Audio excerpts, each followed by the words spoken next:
गुरबाणी में सिमरन करने की सरल तथा सहज विधि बताई गई है।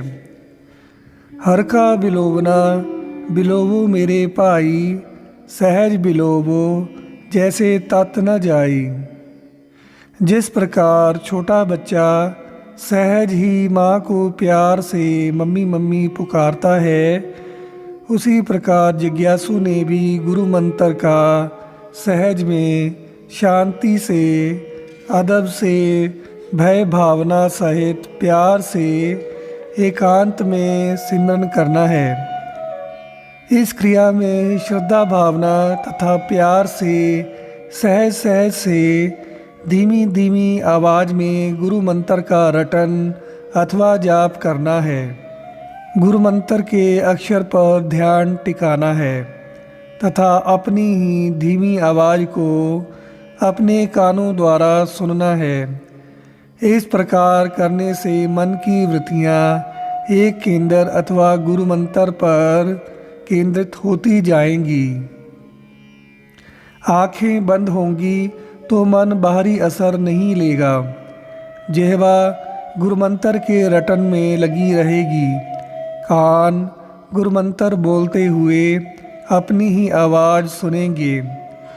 गुरु के भक्ति भाव में मन द्रवित रहेगा।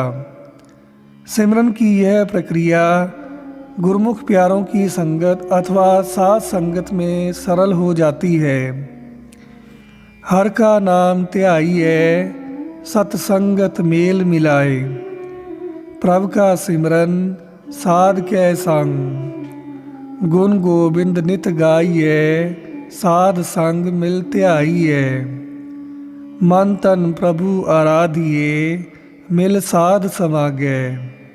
सिमरन के लिए मंत्र के विषय में भी संगत में कई भ्रांतियाँ प्रचलित हैं, जिनके विषय में विस्तार पूर्वक विचार करने की आवश्यकता है।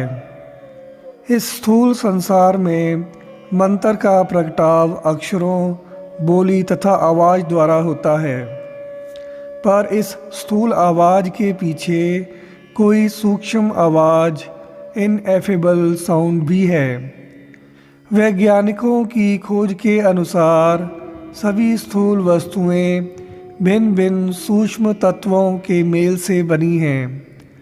यदि कोई स्थूल वस्तु को तोड़ते जाएं, तो यह मॉलिक्यूल्स, एटम्स, इलेक्ट्रॉन्स व प्रोटॉन्स के रूप में बदलती हुई सूक्ष्म थरथराहट तक पहुंच जाती है, जिसमें से अति सूक्ष्म ध्वनि या राग पैदा होता है, जिसे गुरबाणी में अनहद तुनि, अनहद बाणी, नाम, शब्द या महामंत्र कहा गया है।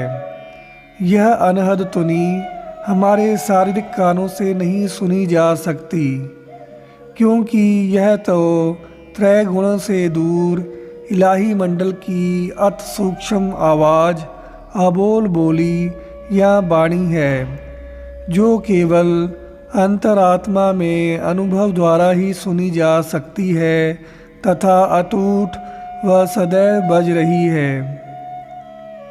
जपजी साहिब की वाणी में सुनिए की पौड़ियों में इसी अनहद ध्वनि या वाणी को अनुभव द्वारा सुनने का ही वर्णन है। जहाँ बोल तय अक्षर आवा, जह अबोल तय मन न रहावा। बोल अबोल मद है सोई, जस ओ है तस लखे न कोई। पिर रिसालू ता मिले, जा गुर का शब्द सुनी। अक्षरीय मंत्र उसी सूक्ष्म इलाही मंत्र का ही प्रगटाव करता है। जब यह अक्षरीय मंत्र सतगुरु से प्राप्त होता है, तब इसे गुरु मंत्र कहा जाता है। पिछले भाग में हमने जाना था कि सिमरन करने के लिए किस शब्द या मंत्र का जाप किया जाए। संक्षेप रूप में हम यहाँ पर आपको बता देते हैं। लोगों ने रब के अनेक नाम अपनी अपनी बोलियों में रखे हुए हैं, परंतु जपने के लिए केवल गुरु मंत्र ही प्रवान है। गुरु मंत्र का तात्पर्य है वह मंत्र जो गुरु ने प्रदान किया हो। गुरु से प्राप्त होने के कारण इस शब्द या गुरु मंत्र के पीछे गुरु की कृपा तथा आत्मिक शक्ति छुपी हुई होती है। गुरु स्वयं अदृष्ट रूप में सहायता, मार्गदर्शन, बख्शिश तथा सफलता प्रदान करता है।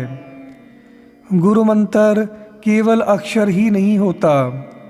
हाँ जी, गुरु मंत्र केवल अक्षर ही नहीं होता, बल्कि उसकी अंतरीव गहराइयों में गुरु की शक्ति तथा बख्शिश काम करती है। कबीर जी ने भी लिखा है, कहो कबीर अखर दोए पाख, होएगा खसम ता लएगा राग। उन्हें 2 अक्षरों वाला राम मंत्र उनके गुरु रामानंद ने दिया था। मंत्र का खसम अर्थात गुरु अपने मंत्र की लाज आप ही रखता है। हमें हमारे सतगुरु ने 4 अक्षरों वाला गुरु मंत्र वाहिगुरु प्रदान किया है। हमारा कर्तव्य है कि हम गुरु मंत्र वाहिगुरु का रटन करते रहें। सतगुरु स्वयं ही सहाय होकर मार्गदर्शन करेंगे तथा सफलता प्रदान करेंगे। गुरु मंत्र के अक्षरों में गुरु स्वयं गुप्त रूप में समाया हुआ है। सतगुरु में शब्द, शब्द में सतगुर है, निर्गुण ज्ञान ध्यान समझावे जी। इसलिए गुरु मंत्र गुरु के प्रकाश रूप के अस्तित्व का प्रतीक है।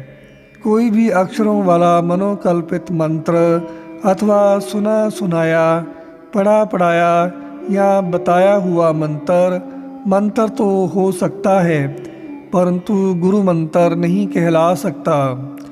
ऐसे मनोकल्पित मंत्र के पीछे गुरु का मार्गदर्शन, मेहर, कृपा, आशीष तथा शक्ति काम नहीं करती। इसलिए ऐसे अपने आप मनोकल्पित या किसी अन्य व्यक्ति के द्वारा बताए गए मंत्र का रटन गुरु की शक्ति से वंचित रहता है तथा सफल नहीं हो सकता। गुरु मंत्र तो वही है जो गुरु अपनी मेहर से बख्शे, अपनी कृपा से बख्शे। उसी गुरु मंत्र के रटन, जपन, अभ्यास कमाई करने से ही कल्याण हो सकता है। साहिब मेरा सदा है दीसै शब्द कमाए। जब हम श्रद्धा सहित वाहिगुरु जपते हैं तो गुरु के हृदय की किंगरियों तारों को जा छूते हैं तथा गुरु भी उस प्यार का जवाब उसी स्तर, वेवलेंथ तथा तीक्ष्णता वाले प्यार से कृपा तथा बख्शिश हमें भेजता है। इसलिए गुरु मंत्र के जाप से हमें गुरु से न केवल प्यार तथा आशीष ही मिलती है, बल्कि हमारे हृदय में गुरु के इस प्यार तथा आशीष के फल स्वरूप गुरु के सारे गुण जैसे दया, क्षमा, प्रेम, खुशी, रंग, रस, चाव आज सहज स्वभावक ही प्रवेश कर जाते हैं। इस प्रकार वाहिगुरु गुरु मंत्र प्यारा तथा रसदायक होता जाता है। हमारे तन मन रोम रोम अंतःकरण में गुरु मंत्र गहरा धस भस रस जाता है तथा हम धीरे धीरे गुरु मंत्र का ही रूप हो जाते हैं। जैसा सेवे तैसो होए। कबीर तू तू करता तू हुआ, मुझ में रहा न हूँ। जब आपा पर का मिट गया, जत देखत तत तू। श्रद्धा भावना तथा प्रेम सहित गुरु मंत्र का अटूट अभ्यास करते करते सहज ही इस गुरु मंत्र वाहिगुरु के अक्षर घुलते घुलते, खिरते खिरते, पिघलते पिघलते सूक्ष्म रूप में बदलकर प्रकाश रूप, तत्व रूप, रस रूप, प्रेम रूप, जीवन रौ नाम होकर इलाही तरंगों रुनझुन अनहद चुनकार इलाही नाद में बदल जाते हैं। जैसे कि भक्त कबीर जी ने कहा है, ए अक्षर खिर जाएंगे, ओए अक्षर इनमें नाही। हाँ जी, ए अक्षर खिर जाएंगे, ओए अक्षर इनमें नाही। साथियों, चैनल को लाइक, सब्सक्राइब और बेल नोटिफिकेशन ऑन कर लीजिए ताकि जो आने वाली वीडियोस आप तक पहुंच सकें।